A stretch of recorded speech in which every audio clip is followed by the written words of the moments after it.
2 años pidiendo cárcel al hermano del presidente por un enchufe, por tráfico de influencias, por amañar un concurso público. Llega la sentencia y le declaran culpable, pero no hay tráfico de influencias ni condena por el enchufe. Entonces, soy Juan Luis Sánchez. Hoy en Un Tema al Día, ¿por qué han condenado exactamente al hermano de Pedro Sánchez? Una cosa antes de empezar. ¿Te has preguntado alguna vez qué hace tu banco con tu dinero mientras no lo usas? Para Triodos Bank, la respuesta importa. Te contamos más al final del episodio. David Sánchez es el hermano de Pedro Sánchez. No hace falta mirarle a la cara para comprobarlo. Con oír la voz es suficiente. No es que me cueste verle dirigir una orquesta o organizar ensayos. David Sánchez tiene una carrera profesional, también en el extranjero, como director artístico de teatros y orquestas. En 2017 se presenta a un puesto de trabajo de nueva creación en la Diputación de Badajoz, como coordinador de actividades de los conservatorios. No es que sea el puesto de más renombre de la industria o de la administración cultural española, pero ahí trabaja durante 7 años sin noticias David Sánchez. En 2024, la derecha ya está en modo vamos a por lo personal y rastrea cualquier detalle que pueda convertirse en escándalo contra el presidente. Van a por Begoña Gómez y van a por David Sánchez.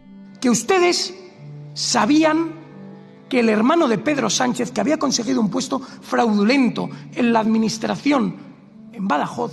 La derecha asegura que estamos ante un amaño, que el presidente de la Diputación y Pedro Sánchez diseñaron la creación de ese puesto de trabajo para el hermano del presidente. Las sinergias ya habituales entre titulares de ciertos medios y abogados de manos limpias acabaron convirtiendo la sospecha de un enchufe en Badajoz en un caso penal por prevaricación administrativa, por tráfico de influencias y por malversación de dinero público. Pedían 6 años de cárcel. ¿Quién va a pedir perdón? ¿Por su hermano investigado por corrupción en un juzgado de Badajoz? El calendario es importante, lo es también para entender la sentencia. Cuando se crea el puesto de trabajo de la Diputación de Badajoz, Pedro Sánchez no es presidente del gobierno, no es siquiera líder del PSOE, porque la facción de Susana Díaz, donde estaba, por cierto, el presidente de la Diputación de Badajoz, se encargó de expulsarlo. En 2022, ya con Pedro Sánchez de nuevo en el poder, el nombre de ese puesto de trabajo de David Sánchez cambia. Pasa de coordinador de las actividades de los conservatorios a jefe de artes escénicas de la Diputación. Parece un detalle menor, pero no lo será en la sentencia. Total, que con esto llegamos a la imputación, de la imputación al juicio, todo muy rápido. Ni tengo capacidad de decir nada, ni tengo información administrativa sobre el estado de ese procedimiento. En el juicio, ningún testigo ofrece ninguna prueba de que David Sánchez obtuviera el puesto de trabajo por enchufe, por presión de alguien, por su relación con Pedro Sánchez. ¿O sabía si alguien conocía que la plaza de coordinador de los conservatorios era para David Sánchez? A mí no me consta, yo no lo sabía. Eso es. Menos de 2 meses después, desde que empezara el juicio, ya tenemos sentencia. Y la sentencia es muy extraña. Son más de 300 páginas, todavía las estamos masticando, pero te cuento lo que yo entiendo. A David Sánchez le condenan a 9 años de inhabilitación para cargo público, pero le absuelven de tráfico de influencias. Dicen que sí, que hubo amaño para su contratación. De hecho, condenan al presidente de la Diputación por prevaricación, aunque dicen que es porque es inverosímil creer que el presidente no sabía lo que estaba pasando. Pero los jueces admiten que no hay pruebas de que nadie, tampoco el presidente de la Diputación, presionara para ese amaño, como si hubiera sido idea de los funcionarios. A David Sánchez no se le condena por ese enchufe, en teoría porque dicen los jueces que como él era el interesado, el beneficiario, es otra categoría de delito de prevaricación y está prescrito. Ya lo dijo el juez instructor. Declaramos extinguida por prescripción la responsabilidad penal por el delito de aceptación de nombramiento ilegal, el bloque A, por el que venía siendo acusado el señor David Sánchez Pérez Castejón. Entonces, ¿por qué le condenan? Pues los jueces se han ido a otro punto de toda esta historia, muy lejos de los titulares iniciales y de las grandes acusaciones de amaño en el contrato público. A David Sánchez y al presidente de la Diputación de entonces, Miguel Ángel Gallardo, le condenan porque en 2022, cuando ya llevaba 5 años ejerciendo, modificaron el nombre de su cargo. El detalle que te mencionaba antes, de coordinador de las actividades de los conservatorios a jefe de artes escénicas de la Diputación. A eso se aferra la sentencia para decir que ahí está la prevaricación, porque David Sánchez se interesó, consintió, dice textualmente, ese cambio de nombre, que debería haber provocado, según los jueces, que ese puesto de trabajo volviera a salir a concurso público. Si no hay tráfico de influencias, ¿por qué hemos estado realmente 2 años hablando de todo esto? José Manuel Romero, hola. ¿Qué tal? José Manuel Romero es director adjunto del diario.es. Romero, la sentencia es larga, 300 páginas, seguimos leyendo, es compleja y es confusa. Aquí hay un intento de establecer un relato, ¿no? ¿Cuál es el relato de esta sentencia? De la lectura de la sentencia, lo que entiendo es que los 3 magistrados que han condenado por prevaricación a 9 años de inhabilitación a David Sánchez entienden que el hermano del presidente del gobierno conoció previamente a la creación de la plaza que al final ganó, que se iba a crear esta plaza, que iba a ser para él y que él colaboró en todos los trámites administrativos para ganar esa plaza, que fue presentar su propuesta y hacer todos los trámites para conseguir el puesto. Y que luego, una vez llegó a ese puesto, en lugar de coordinar los conservatorios, se dedicó a montar óperas, que según el tribunal no era el objetivo de esa plaza que le habían asignado, y luego él forzó a que se le cambiase la denominación de la plaza para hacer algo que nadie le había encargado, etcétera, etcétera. Todo eso el tribunal considera que es una cooperación a la prevaricación. Prevaricaron otros, entre ellos el presidente de la Diputación de Badajoz, porque como era el máximo responsable del órgano que contrató a David Sánchez, pues tiene que ser condenado por prevaricación, y David Sánchez lo que hizo fue cooperar en esa prevaricación y por eso le condenan a 9 años de inhabilitación. Pero si le absuelven por tráfico de influencias, y esto no es por prescripción, es que dicen que no hay pruebas, si no hay nadie que haya cometido tráfico de influencias en este caso, ¿cómo puede haber un amaño de un puesto de trabajo? Es un enchufe sin corriente eléctrica. Eso es lo que resulta más incongruente de la sentencia. Y yo creo que los jueces, en la redacción de la sentencia, hacen algún tipo de conjetura respecto a cómo podría haber sido esto. Y llegan a elucubrar con la posibilidad de que el presidente de la Diputación, Miguel Ángel Gallardo, que era un adversario político de Pedro Sánchez, cuando éste fue expulsado de la dirección del partido y se convocaron nuevas primarias, para congraciarse con él cuando ganó las primarias y ya era secretario general del PSOE de nuevo, lo que hizo fue adjudicarle la plaza a David Sánchez. Esta elucubración, esta conjetura, al final los 3 jueces que la escriben en la sentencia acaban diciendo, pero no hay ninguna prueba sólida de quién fue la persona que influyó, de cómo se influyó en el proceso y por tanto no podemos condenar por tráfico de influencias. Hay que recordar, Juanlu, que era la principal acusación de este caso, era lo que se investigaba desde el principio en este caso, un tráfico de influencias. Ellos no encuentran la prueba sólida definitiva para poder condenar por eso a David Sánchez, aunque yo creo que ellos están convencidos de que hubo un tráfico de influencias del presidente de la Diputación de Badajoz.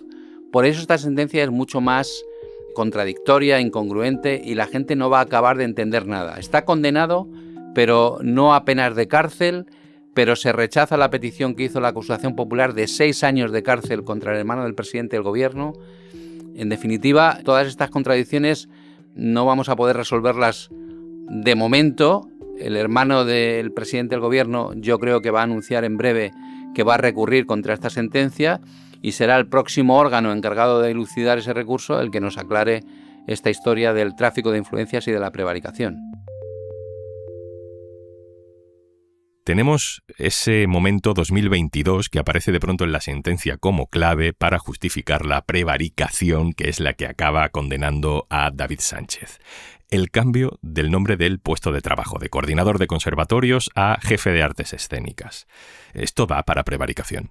Claro, entiendo que ese cambio de denominación, que probablemente fue forzado por el propio David Sánchez, al entender que su trabajo de coordinador de conservatorios podía tener mucho más sentido en la organización, promoción, planificación de representaciones de ópera por los teatros de toda Extremadura e incluso de Portugal, y pidió ese cambio de denominación, se lo otorgaron, se lo concedieron, pero ojo, Juanlu, que en este caso no hubo un cambio de salario. O sea, el hecho de que se cambiase la denominación del puesto de David Sánchez no significa que se le aumentara el salario. Probablemente los de la acusación popular lo que planteaban es que si se cambia la denominación del puesto, hay que convocar de nuevo ese puesto. ¿Qué se ha visto en el juicio, Romero, que pueda darle sustento, fundamento jurídico a esta condena? Yo lo que he intentado buscar es las afirmaciones del tribunal respecto a David Sánchez e intentar confrontarlas con algún tipo de prueba que hubiera en la sentencia acreditando esos hechos. Pero, por ejemplo, por ponerte una muy clara, dice el tribunal que David Sánchez no ejerció como coordinador de los conservatorios, que fue la plaza que ganó. Y los dos directores de los conservatorios explicaron durante el juicio que claro que David Sánchez hacía tareas de coordinador de los conservatorios, hasta el punto de que, según contaron, intentaba David Sánchez sacar a la calle el trabajo que hacían los alumnos en los dos conservatorios, coordinar el trabajo de los conservatorios para que luciera en la calle, en la Diputación Provincial de Badajoz. El asunto de la ópera, consideran ellos, los del tribunal, que no obedecía al interés general. Parece que las óperas fueron exitosas en el sentido de que las llevó por los pueblos de Extremadura e incluso también las llevó hasta Portugal. Desde el punto de vista de la actividad cultural, tampoco se puede decir que eso no obedezca al interés general, como afirma el tribunal en su sentencia. Cuando dice que David Sánchez conocía previamente que se había creado ese puesto para dárselo a él, David Sánchez lo que explicó en el juicio es cómo se enteró de la convocatoria de esa plaza, que fue por internet. No hay una prueba en el juicio y en la instrucción donde se acredite que David Sánchez, el hermano del presidente del gobierno, cuando se crea esa plaza, que fue en noviembre del año 2016, supiera que se estaba creando para él. Insisto, recordemos que la plaza se creó cuando Pedro Sánchez ya no era nada dentro del PSOE porque le habían echado, y que empezaba su travesía del desierto y empezaba con su coche a dar vueltas por España para buscar votos ante las nuevas primarias que se convocaron. Entonces, el tribunal dice que en ese momento David Sánchez sabía que se había creado la plaza para él y no ofrece ninguna prueba de esos hechos. Por tu experiencia, Romero, si estuviéramos, como dice la sentencia, ante un enchufe amañado del hermano del presidente del gobierno, aunque no haya tráfico de influencias, ¿este tipo de casos de nepotismo suele tener este castigo, esta trascendencia penal? En la reciente etapa democrática, si buscamos condenas por tráfico de influencias de este tipo, vamos a encontrar muy poquitas. La reflexión que hay que hacer en torno a eso, bueno, hay toda una sensación de que esta causa se arma para tumbar al gobierno de Pedro Sánchez. Hay que recordar que la creación de la plaza es del año 2016, que la adjudicación de la plaza es del año 2017 y que la querella de la ultraderecha contra David Sánchez es del año 2024, o sea, 7 años después de que se hiciera todo esto. Romero, la última. En el clima político en el que estamos, ¿crees que esto funciona como un torpedo importante en la flotación del gobierno o esto carga de razones a quienes dicen que hay una campaña de los jueces contra el gobierno? Creo que la contradicción entre una condena por prevaricación y una absolución por tráfico de influencias le da un pequeño balón de oxígeno al presidente del gobierno, a Pedro Sánchez, y que si ya hay una sospecha gigantesca respecto a la instrucción del juez Juan Carlos Peinado contra la esposa del presidente del gobierno por todo lo que hemos conocido en estos 2 años de instrucción torticera, esta sentencia con esa contradicción contribuye a generar un manto de sospecha respecto a la actuación judicial contra familiares del presidente del gobierno Pedro Sánchez. Digamos que yo creo que la opinión pública va a diferenciar muy bien entre las condenas contra Ábalos o contra Koldo o la imputación de Santos Cerdán y estas causas judiciales contra los familiares del presidente del gobierno. Insisto en que creo que esta sentencia, por mucho que el PSOE haya salido en trompa denunciando la desproporción de la sentencia, es un pequeño balón de oxígeno para Pedro Sánchez. La opinión pública puede decir, entonces no se le condena a cárcel, pero si pedían 6 años de cárcel los de Manos Limpias y los de Vox y los de Acte Oír y toda esta gente. Entonces no ha quedado aprobado el tráfico de influencias y luego ya la gente tiene que entender lo que es la prevaricación e intentar entender en qué consiste la prevaricación de David Sánchez, que nosotros llevamos aquí un rato intentando explicarla y no es sencillo. Por tanto, mi interpretación de la sentencia de hoy es que le da un pequeño balón de oxígeno al presidente del gobierno. José Manuel Romero, compañero, gracias. Gracias a ti. Y antes de marcharnos... Decidir dónde pones tu dinero también es decidir qué mundo quieres construir.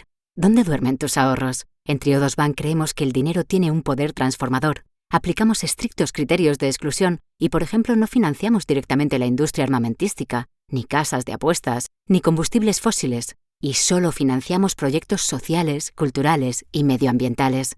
Tu ahorro impulsa proyectos de la economía real. Porque el dinero también puede hacer el bien. Únete al lado bueno. Únete a Triodos Bank. Más información en triodos.es. Esto es Un Tema al Día, el podcast del diario.es. Si te gusta lo que hacemos, necesitamos tu apoyo. Hazte socio, hazte socia en eldiario.es/Un Socio al Día. Este podcast lo producen Carmen Ibáñez, Marcos García Santonja, Lucía Martín y Izaskun Pérez. El montaje es de Pedro Nogales. Yo soy Juan Luis Sánchez. Mañana, otro tema.